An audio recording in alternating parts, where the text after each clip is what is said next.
What is up, Scream Team? Zach Cherry here. So I've been promising for a while that I was going to update the Who Killed Who in Screams 1 to 4 to more closely match the creative scope and detail of the videos for Screams 5 and 6. And with Scream 7 very close on the horizon, I'm absolutely revving up to get those videos out to you. But I kind of wanted to have a little bit more fun with this series, as a lot of you have pointed out that there is a well of content that can be mined from a lot of these singular scenarios within the movies. Hence my more recent video for the mapping out of everything that went down at Stu's house. It seems like a lot of you really enjoyed this reenacting scenes in a blueprint perspective, and it kind of allows me to show my math, or at least break down a lot of these more convoluted theories that I have to make them make more sense. But all in all, these videos are meant to enrich the Scream franchise in a very interactive way that will hopefully add a lot more insight into the action and allow you to view certain scenes and set pieces in a brand new light. So you can definitely be looking out for a lot more videos of this caliber, but for today, I'm going to be revisiting the opening scene of the original Scream. But for this one, I want to break it down beat for beat and really get to the nitty-gritty of it all. So this is going to be the same animation that I made 5 years ago, which is based on the layout of the house that I sort of figured out from watching the movie. It isn't 100%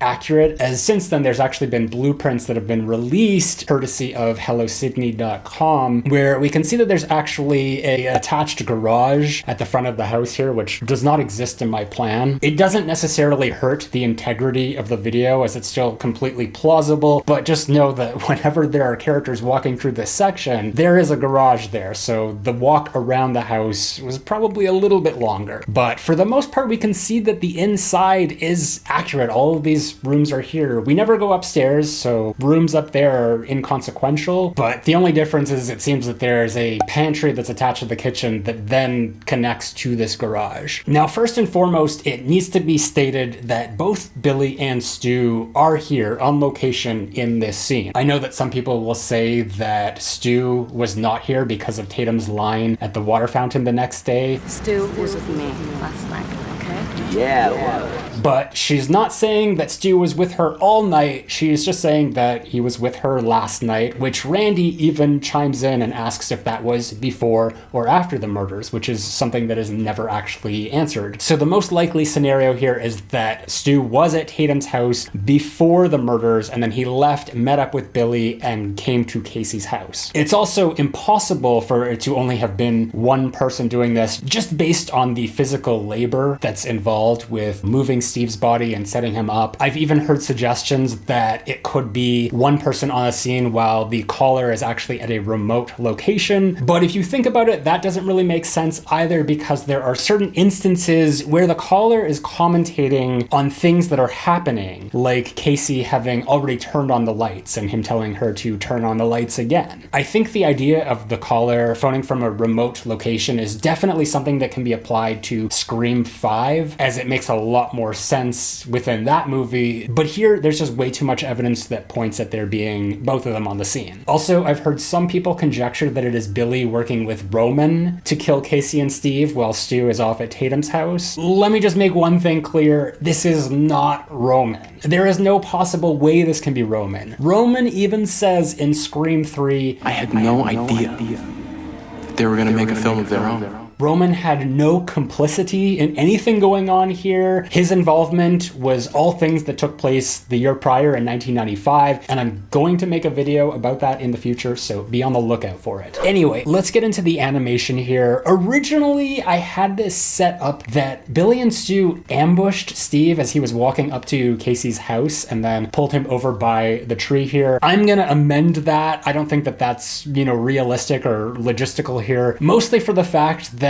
this house is in the middle of nowhere. Steve would have had to drive there, meaning that his car would have been parked up front, or Casey would have heard him pull up to the house. And since neither of those things happened, as far as we know, and because I find it very unlikely that Steve would walk miles to this location on foot, I think the most plausible scenario is that Billy and Stu abducted Steve after school or earlier in the night. We find out later that Billy has access to a car, either his own or his father's, so they probably had Steve knocked out in the trunk trunk and then drove over to Casey's but parked the car down the road and then dragged Steve up to the house through the vineyard. Anyway, we're gonna start them over here by the tree, and this is where the movie starts proper, and Billy makes the initial phone call, and I do believe that Billy is the caller. This is more of an intuitive feeling based on the cadence of the caller's voice and just having more of a sense of decorum. I think that aligns much more with Billy than it does with Stu. The only time that we know for sure that Stu was the caller when he calls Sidney at Tatum's house, there's an energy about that that's a little bit more unhinged. I talked about the nuances of the phone voice in Scream 5 in the cases where it was Amber and when it was Richie, and I think this very much is a detail that is intentional here, especially given the dialogue later on in the movie where Sidney questions Billy about using his one phone call when he was in prison. But there's something about the phone calls here, and even later on with Sidney, where the conversation is just a little more languid, and that just seems much more Billy coded. Billy's also the main idea guy, so he's likely to take on the more intellectual role while having Stu be the lackey. But as I've animated it here, Billy makes the call and he's here sitting on the rope swing. And I'm all about finding little details in this movie. Wes Craven was a very detail-oriented director, and that doesn't necessarily mean that he did it with any intention, as I think that he was just a director that was very concerned with world building and scene setting. But I always got the sense that when we see the establishing shot of the house and we see the rope swing swaying, that it could be indicative that someone was just sitting there and took off around the house. Anyway, Billy has called twice now. Casey is just not having it, so he's doing his little walk around the house. And what's interesting about this location, as it was described in the commentary for the movie by Wes Craven, is that it's just kind of like a giant fishbowl. The outside world can see into it, but Casey inside can't really see anything outside. So that gives Billy an opportunity to kind of just track her all the way around the house. Now, in terms of why they're even targeting Casey to begin with, I mean, this is kind of two-pronged, because on one hand, we find out that Casey used to date Stu, and she dumped Stu to start dating Steve. Now, that could tell us that potentially Stu has a lot of hard feelings about this, and seeing as how the grand scheme of everything here is for Billy to get revenge on Sidney, this might be Stu's opportunity to get revenge on his ex-girlfriend. But on the other hand, we eventually find out a very important detail, that Casey sits next to Sidney in English class. It's never really established that Casey is friends with Sidney. It seems like they had a very tenuous relationship. But the fact that she did sit next to her in class, and that's clearly something that disturbed Sidney when she found out about it, mostly due to the fact that her mother was murdered brutally 1 year earlier, it does kind of work as a way to rattle Sidney's cage, or at least like get under her skin psychologically before they even make it known that they're targeting her. And as their plan here is to make a horror movie of their own, they obviously want to frame this murder spree as if it was a movie in the making. So they gotta have the opening scene. They could also possibly be going after Casey and Steve as sort of practice or a trial run. But, you know, they did do this 1 year earlier, so I think they're pretty well set by this point. But Billy is going to make his way to the front door, which is the perfect spot for him because it gives him a direct eye line from the front door window to the patio door. We can see in several shots that the view from the front door to the patio door is pretty much unobscured. So Casey turns on the patio light and looks on, and obviously Steve is not tied up in the chair yet, so this is where Billy is going to signal to Stu that he can now get Steve into position. Billy calls back and he's starting to get a lot more aggressive with the conversation, starting to threaten her, which precipitates her to start locking the doors and run towards the front of the house, where at this point Billy would be crouched down in front of the door. She would not be able to see him. And we know he's there because he rings the doorbell to scare her. Stu has tied up Steve and he moves over to the side porch here. The great thing about the side porch for Billy and Stu is that it gives them a direct path to visually cue one another without speaking. So these two need to have some sort of way of seeing each other, and this would be the best possible vantage point for them to do that. Casey starts to get freaked out. She's backing up towards the patio doors again as Stu goes and hides behind the tree here. Billy tells Casey to turn on the patio light again, kitchen, and this is where she discovers Steve. And again, there would have to be two of them because we can hear the killer on the phone this entire time, and we're not hearing the sound of the physical exertion that would occur from doing all of this physical activity. Not to mention the fact that you would have to hold the cell phone between your ear and your shoulder while you're doing all of this, since Bluetooth technology hadn't been invented yet. So it's just not realistic or practical for it to all be one person. Now, I know some people have said that Billy and Stu are both positioned at the back of the house, and that's why Steve is kind of looking to his left and looking to his right. Personally, I don't interpret it that way. I think he's more so wondering where they are, if he even knows that there's two of them. Stu would be over here out of sight, so of course he would be looking around frantically. But more importantly, it doesn't make sense for their plan for them to both be stationed at the back door. The reason for this is because at any point, Casey could make a run for it out the front door. If that's the case, it becomes a huge disadvantage for them because they would have to figure out that she's left the house and they would have to run around the front to find her. And at that point, she might have already taken off or is hiding. So the optimal way for their plan to work here is to have each one stationed at a different door. Now, of course, Billy incites Casey into playing the trivia game with him, where he then tells her to turn off the patio lights. That cues Stu to move over closer to the house, so he's back at his position on the porch. But with where they're positioned here, this gives them both the best opportunity to catch her if she tries to escape. Casey's obviously gotten the Friday the 13th question wrong, so Billy now signals to Stu to go ahead and do his thing. So he then swoops in and guts Steve. Now, going back to my theory that I believe Billy is the caller, that would also indicate that it is not the caller who's at the back of the house that kills Steve, because again, that would require the killer to be on the phone while they're simultaneously exerting themselves, which you would be able to hear through the phone. In the shot of Casey reacting to the murder, we do hear the sound of Steve's evisceration, but we're also in the same visual space as him, so we can interpret that noise as coming from his side of the glass rather than through the receiver of the phone. This should let us know beyond a shadow of a doubt that the caller and killer are not the same person, and if I've hopefully convinced you that Billy is the caller, then by process of elimination, that could only leave Stu as Steve's killer. And on top of that, I think that Stu being the one to kill Steve just makes the most sense. Again, this is an intuitive thing. We later on learn at the water fountain that Stu knows how to hunt. He has experience doing that. So I think that all of that information has been put in place to tell us a very specific story. Now, again, we know that there are multiple doors here. I mean, look, there 1, 2, 3, 4, 5, 6. On my blueprint, I know that there was at least 3 more on top of that looking at the actual blueprint of the house. So I think the psychology of what they were trying to do was get her to either go for the front door or go for the patio door. But this is where Billy then signals to Stu to break into the house. Chair goes flying into the living room, and rather than run for the front door, Casey instead runs towards the kitchen and grabs the knife. Stu enters the house and is now looking behind tables and couches to see if he can find Casey. Did not see her run off. She passes by the hallway, and that's where we can see Ghostface run by. And that would be Stu running to the front door to let Billy in, because that door has been locked this entire time. And we know that this door has been opened because when the parents come home in a bit, we can see that the door is ajar. So we would know that this movement of Ghostface running towards the front of the house was to open the door and let the other killer inside. Now, Billy knows that Casey didn't run out the front door because he's been there the whole time, and Stu knows that she didn't run out the patio door because that's how he got in. So they're now realizing that she's still in the house and they've got to find her. So my theory is that one of them goes upstairs and the other one stays downstairs. This is based on the fact that we never see more than one Ghostface on screen at a time. Even afterwards, when Casey runs past Steve's body, we don't see another Ghostface hanging around in there. So that would lead me to believe that the second killer is either upstairs or they are outside at the front of the house. And they would most likely both be inside the house at that point looking for Casey. So she's made her way outside of the house very quietly and stops in front of this window, and this is where she goes to peek in, and now Stu is standing right there, breaks through the glass, and she knocks him back. This kind of throws Stu off momentarily, but it allows Casey to start to run away, where she then stops in front of Stu's body. And while this is happening, Billy comes running downstairs. He obviously would have heard the sound of the glass breaking, and he comes running out, and Casey stops again because she sees her parents' car driving up, and it gives Billy the opportunity to tackle her here. Now, this is very confusing because of the sound design choice that they included here. There is the distinct sound of breaking glass.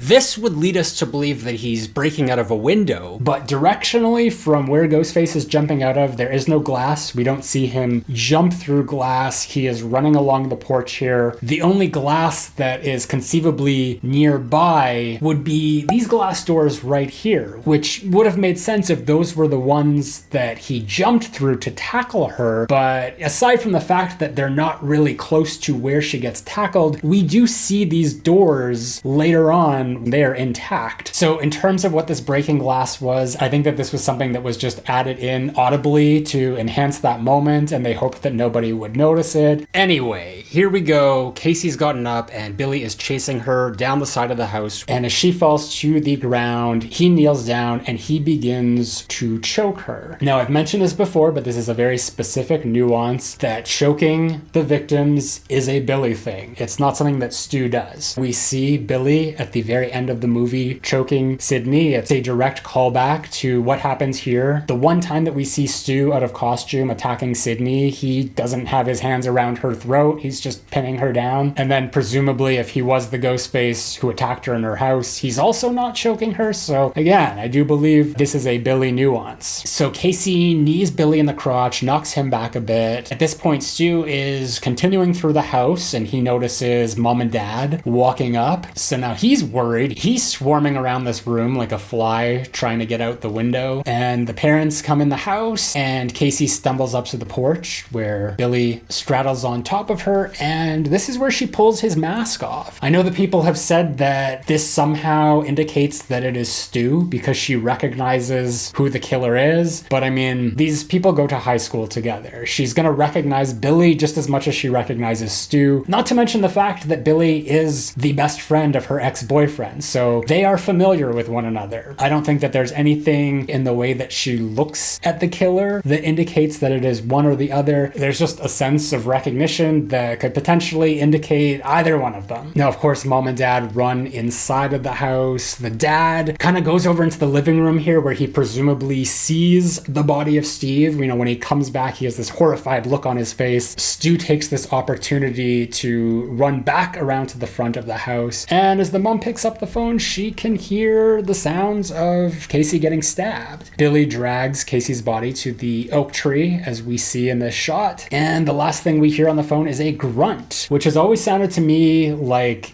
hey.